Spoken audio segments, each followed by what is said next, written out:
CCJR retoma reuniões e projetos são distribuídos. Após debates na Assembleia, governo revê cota zero e ainda homenagem às mulheres por frente parlamentar da Alemes. O Jornal Parlamentar começa agora.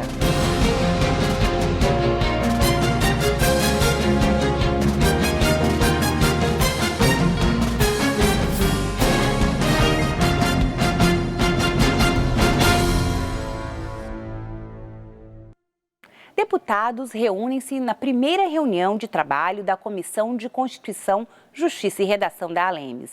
Os parlamentares já prevêem temas que deverão predominar os debates. Mais de 40 projetos foram distribuídos durante a primeira reunião de trabalho da nova composição da CCJR. O deputado Lídio Lopes, do Patriota, foi novamente escolhido para presidir esta comissão, que é a mais importante da Casa de Leis. Nós é de suma importância essa sessão, mesmo porque é a primeira sessão do ano da Comissão de Constituição e Justiça, e eu me sinto honrado em poder presidi-la novamente, mas tinha uma grande expectativa devido ao grande número de projetos que já se encontram na casa, no apoio, para serem distribuídos para a relatoria. E obviamente que nós precisamos ter pauta na casa para discussão, votação, e com isso a gente começa então a dar encaminhamento toda a tramitação processual que ocorre na Assembleia. Porque a Comissão de Constituição e Justiça é a primeira, a porta de entrada com relação à constitucionalidade ou não. Aqui ela já recebe o crivo, se ela é constitucional, ela tramita, se ela não é, ela obviamente que ela é rejeitada e arquiva-se. Então, com isso a gente começa a dar início aos trabalhos de poder realmente tramitar os projetos. O presidente também pontuou os projetos que devem movimentar as reuniões da comissão durante este ano, entre eles o que altera as taxas cartorárias em Mato Grosso do Sul. Nós temos alguns projetos que já são matérias que eu também entendo que terá grandes discussões aqui na Assembleia Legislativa. E uma delas é a questão das taxas cartorárias, que esse projeto esteve aqui na Assembleia, nós aguardamos 3 anos a discussão desse projeto, o TJ retirou esse projeto, devolveu então no final do ano passado, trouxe um novo projeto no ano passado, mas chegou já no final, no afogadilho, não tinha como você analisar um projeto de tamanha magnitude desse projeto e votar. Então, obviamente que agora a gente começa a ter essas discussões e para que a gente possa apresentar realmente um parecer com tranquilidade e aquilo que melhor atende a sociedade sul-mato-grossense. Hoje o Mato Grosso do Sul perde muitos recursos por causa desse projeto, porque as pessoas acabam fazendo escrituras de imóveis e tudo mais nos estados vizinhos, Paraná, São Paulo, porque o valor é bem abaixo do que é praticado no Mato Grosso do Sul. E com isso nós perdemos esses recursos. Então nós precisamos reavaliar tudo isso e ver o que a gente consegue então diminuir nessas questões cartorárias para que a gente atenda a população do Mato Grosso do Sul. Mas nós temos inúmeros projetos, inclusive um que foi distribuído hoje, que eu também entendo que é de suma importância, que é a questão do regramento do Fundersul, da distribuição dos recursos, do investimento dos recursos do Fundersul, mesmo porque é o recurso que o Estado tem, o governo tem para aplicação em infraestrutura, né, do Estado. Então é interessante esse projeto e assim como vários projetos foram pautados, foram distribuídos hoje para a relatoria. Os deputados Eduardo Rocha, do MDB, Evander Vendramini, do PP e Rinaldo Modesto, do PSDB, são as mudanças da Comissão de Constituição, Justiça e Redação. Eles falaram das expectativas de trabalho para este ano. É uma composição de pessoas experientes que já estão na casa, já têm a experiência em relatoria em CCJ, e é uma comissão importante, porque ela dita o segmento ou não dos projetos. E acho que ela realmente tem que fazer o papel que muitos projetos que tramitam inconstitucionais vai criar celeuma, né? Talvez a prova no plenário é vetada pelo governo e depois ele volta para casa e se mantém o veto, né? Então acho que o papel dessa comissão é de fazer uma análise criteriosa, né? Independente, para a tramitação daqueles projetos que realmente tenham legalidade. Primeiro, agradecer a aquiescência dos nossos pares que me designaram essa missão de representar a bancada do partido aqui nesta comissão que é a mais importante, que discute a juridicidade e a legalidade de todos os projetos que tramitam aqui. E segundo, de saber que o fato de a gente ter já participado em outro momento nessa comissão, isso facilita a gente estar dando nossa parcela de contribuição para que os projetos que adentram a esta casa possa ter a celeridade e a gente permitir com que os objetivos sejam alcançados, que é a lei ser executada de forma plena e permitir assim os direitos assegurados aos cidadãos sul-mato-grossenses. Propostas na área da saúde são entregues pelos deputados. Uma delas preocupa-se com casos de depressão pós-parto em Mato Grosso do Sul. O deputado Lídio Lopes, do Patriota, apresentou o projeto de lei que estabelece diretrizes para a política de diagnóstico e tratamento da depressão pós-parto. O parlamentar destacou que é preciso cuidar da saúde da mulher em todas as fases, desde a gestação, parto e pós-parto. O Estado apresenta psicólogos para fazer esse acompanhamento, que essas pessoas sejam assistidas de maneira mais próxima, sejam detectados esse problema com as pessoas através de acompanhamento psicológico, mas que seja feito um acompanhamento de saber como é que está o estado dela, que ela, para ser recuperada, para ser melhor acompanhada, para que realmente ela não venha cada vez mais entrar num estado depressivo, e muitas pessoas têm sido levadas à morte por esse estado de depressão pós-parto. E nós, no Mato Grosso do Sul, queremos evitar exatamente isso. Outro ponto destacado na justificativa do projeto é um artigo publicado pela Fundação Oswaldo Cruz, a Fiocruz, que revela que em países de baixa renda, a média de casos de depressão pós-parto é de 19,8% e no Brasil a prevalência é de 26,3%. Para o parlamentar, é preciso sair na frente para mudar esse cenário no Estado. Eu sou autor aqui nesta casa do projeto da violência obstétrica, contra as mulheres em estado de gestação dentro dos hospitais do Mato Grosso do Sul. E hoje nós apresentamos então esta lei num trabalho de um acompanhamento das mulheres, as mães pós-parto. Nós temos os dados que 25% das mães do Brasil entram em estado de depressão, que é conhecido como a depressão pós-parto, que é um índice muito forte, e nós precisamos fazer esse trabalho de conscientização, de atendimento. O Estado precisa prestar esse trabalho de atendimento mais próximo, porque as pessoas não venham a cair realmente nesse estado e acaba causando esse transtorno na vida dessas pessoas. Então, por isso nós apresentamos esse projeto. A Unali tem encampado também em alguns estados, e aqui no Mato Grosso do Sul nós então encabeçamos esse projeto para ser apresentado. Já o deputado Evander Vendramini, do PP, quer garantir a permanência 24 horas de fisioterapeutas nas unidades de terapia intensiva nos hospitais de Mato Grosso do Sul. Caso o projeto seja aprovado, os hospitais serão obrigados a manter em seus quadros a presença de, no mínimo, um profissional a cada 10 leitos. CPI da Energisa tem aprovado o orçamento para periciar 200 relógios medidores da Energisa em Mato Grosso do Sul. A informação foi confirmada em reunião da comissão na última terça. Desta vez, os deputados que compõem a CPI deliberaram sobre o orçamento das perícias a ser realizada pela USP nos relógios dos consumidores que fizeram denúncias junto ao Procon-MS. Além disso, novas datas para o calendário da CPI foram assunto de discussão. As dificuldades são muitas, eu sabia que ia ser uma briga difícil, uma luta difícil e árdua, mas, se Deus quiser, nós vamos, com o apoio da população, dar uma resposta a contento aos consumidores do Estado. A gente sofre, a gente é atacado, mas eu acredito que nós possamos dar uma resposta justa e correta à população do Estado de Mato Grosso do Sul. A CPI está embasada, está unida, fortalecida, os membros estão preocupados e nós vamos estar presidindo essa CPI e chegando a um resultado importante para o Estado e que seja justo. Na segunda-feira, os deputados e os representantes da Energisa devem voltar a se reunir para decidir como a retirada dos relógios e o seu transporte deve ser feita. Além disso, uma nova denúncia deve ser anexada às investigações. Vai se encorpando e dando um respaldo a essas denúncias, porque foi feito numa propriedade rural, agora foi feito numa residência urbana em que a pessoa se dispôs e pagou o particular para fazer esse laudo e para fazer esse acompanhamento, e ela vai vir aqui esclarecer para a CPI para nos ajudar nisso. Vinícius Leite, do movimento Energia Cara Não, acompanhou mais uma vez a reunião. Para ele, que mobiliza os segmentos da sociedade civil sobre o tema desde antes da abertura da CPI, a participação popular é fundamental para que o relatório final, que deve ser entregue em abril, apresente resultados positivos para os consumidores do Estado. O que move tudo particularmente nessas questões, é a mobilização popular. Sem as reclamações, sem a mobilização do povo de maneira geral, nós não vamos chegar a lugar nenhum. Tanto que são esses reclamantes que serão contemplados nas reclamações, a partir deles que gerou essa CPI.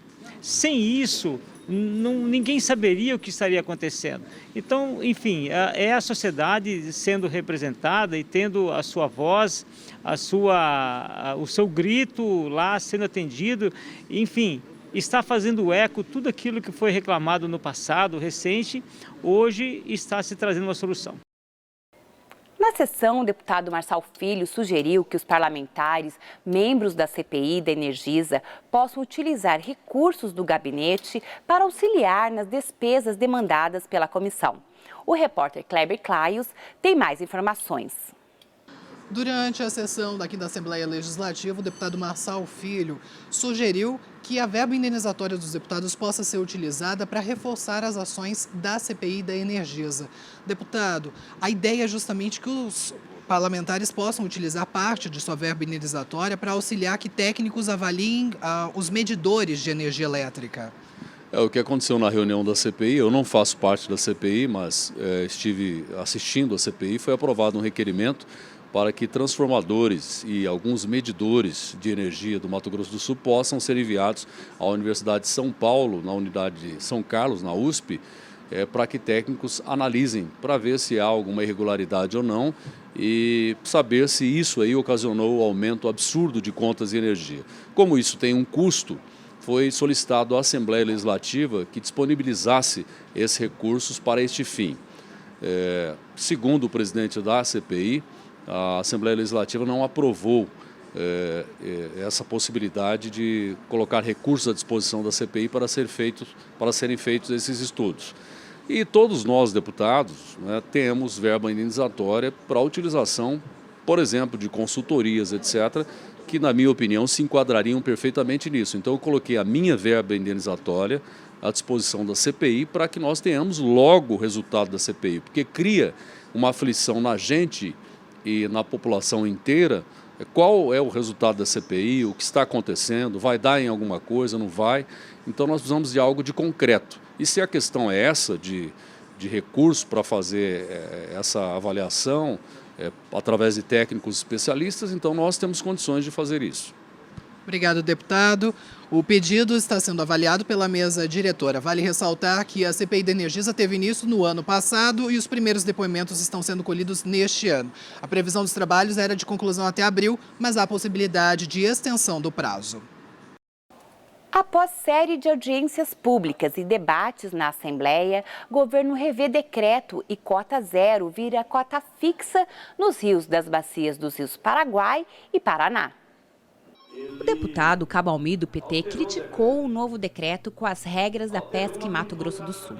Em seu discurso, falou que o governo estadual precisa suspender a medida, que, segundo ele, não contribui para o repovoamento dos rios do estado. Reabriu a pesca, os pesqueiros estão vazios, as pousadas, a rede hoteleira, é um prejuízo total, economicamente falando, da forma como ficou o decreto. E aí vai o nosso irmão Mato Grosso, consegue o projeto tramitando lá na Assembleia, sim, projeto de lei do Poder Executivo. A Assembleia de lá conseguiu convencer o governador a retirar o projeto para reorganizar e apresentar no momento oportuno.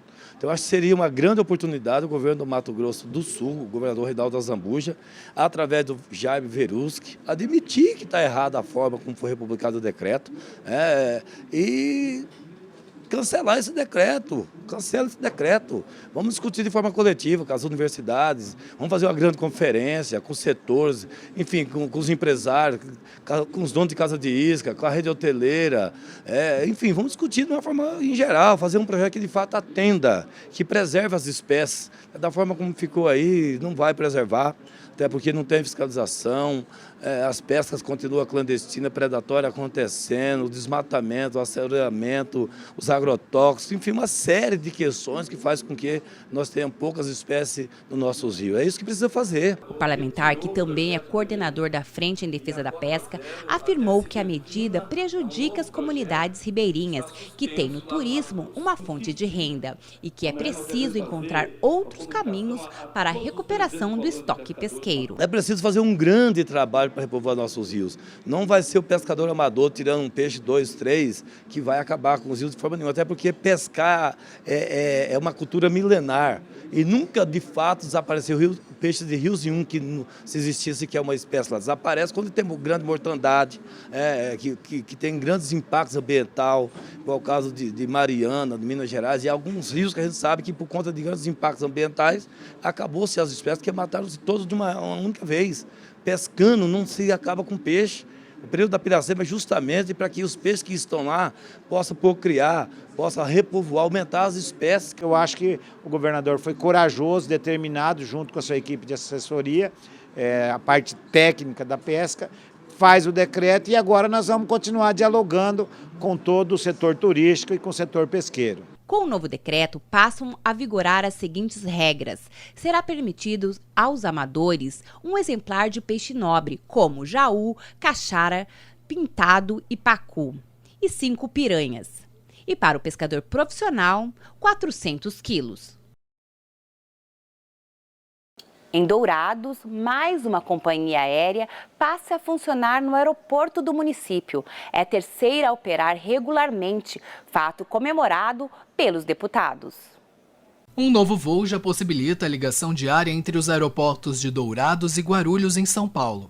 A operação, que reforça a conectividade da maior cidade do interior do estado a outros destinos, foi destacada pelo deputado Barbosinha, do Democratas, na tribuna da Assembleia Legislativa. Altamente positivo para o comércio, para a indústria, para aqueles que querem investir no nosso estado, mas celebrando agora a rota diária do voo da Gol, Dourados, Guarulhos, que somados aos voos da Azul e Passaredo integram aos aeroportos de Congonhas e de Viracopos.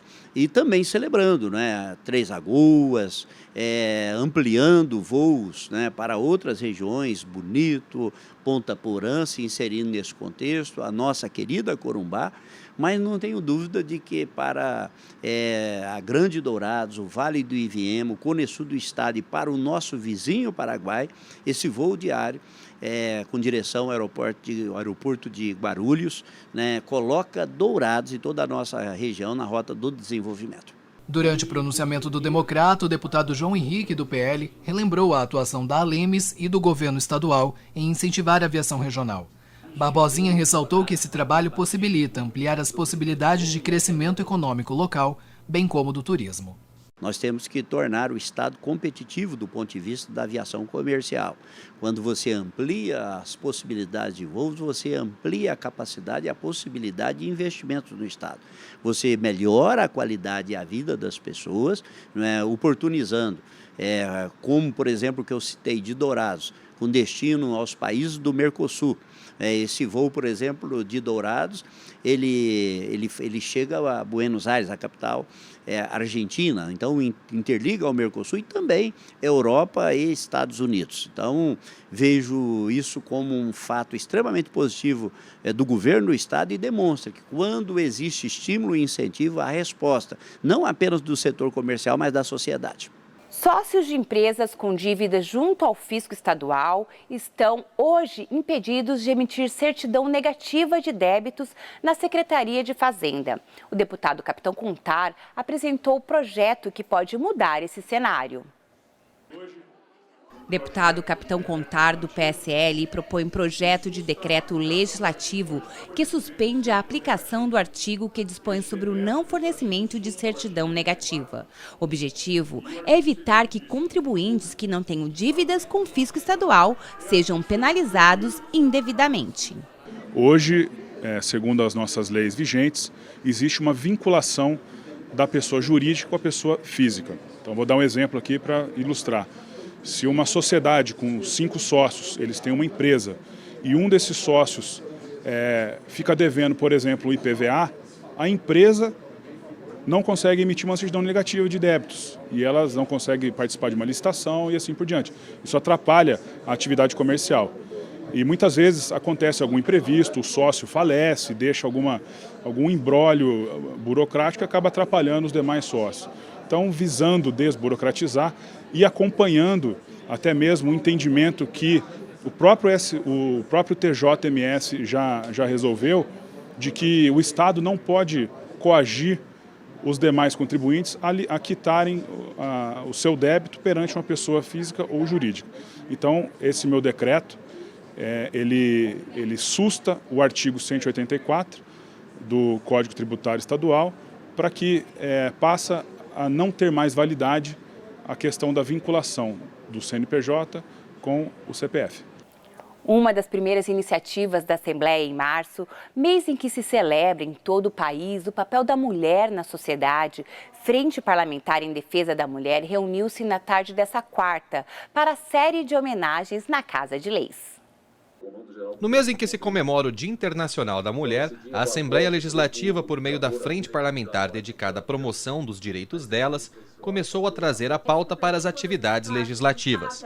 Reunidos no plenário Nelito Câmara, representantes do Parlamento e outras instâncias do poder público compuseram a mesa de debates, que focou no combate a todas as formas de violência contra a mulher. Infelizmente, nós continuamos com índices alarmantes de violência contra a mulher. E a cada dia, a cada momento, né?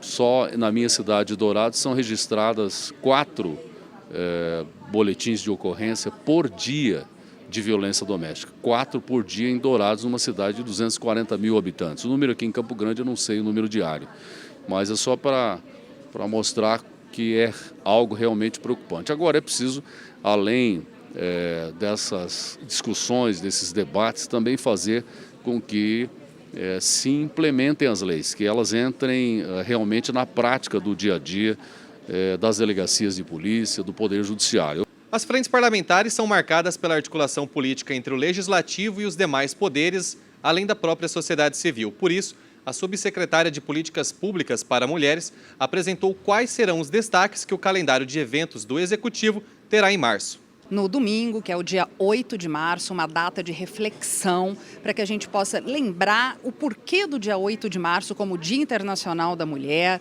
que a gente possa discutir o quanto já se avançou, mas também os desafios que temos nas políticas públicas para as mulheres, que a gente possa falar sobre a representatividade da mulher na política, que a gente possa falar sobre o enfrentamento a todas as formas de violência, atuando principalmente na prevenção, na educação. Eu acredito muito no poder da educação, na transformação de comportamentos, mas falando também sobre o empreendedorismo da mulher. Como outro destaque da reunião, a participação feminina no processo político não poderia deixar de ser assunto de discussão. Nós vivemos em uma sociedade que ainda, as mulheres têm uma certa dificuldade de participar dos pleitos eleitorais. A prova inequívoca disso é de que agora, por exemplo, esse é o último mês para você ter pessoas filiadas com o objetivo de sair candidato. E todos os partidos têm dificuldade de montar a sua chapa. Ou seja, a lei diz que 30% é destinado para a mulher. O gênero, que poderia ser o contrário, poderia ser 70% para mulher e 30% para homem. Mas até esses 30% dificilmente você consegue preencher. Elas devem serem mais participativas, né? Ir em busca dos seus objetivos e participar, estar de frente com as necessidades do seu município, da comunidade, e tem que ter maior interação, buscar mais, ter mais interesse e lutar pelos seus objetivos. O Jornal Parlamentar fica por aqui. Você acompanha essas e outras reportagens no canal do YouTube da Casa de Leis. É só pesquisar por Assembleia Legislativa de Mato Grosso do Sul. Até a próxima edição do Jornal Parlamentar.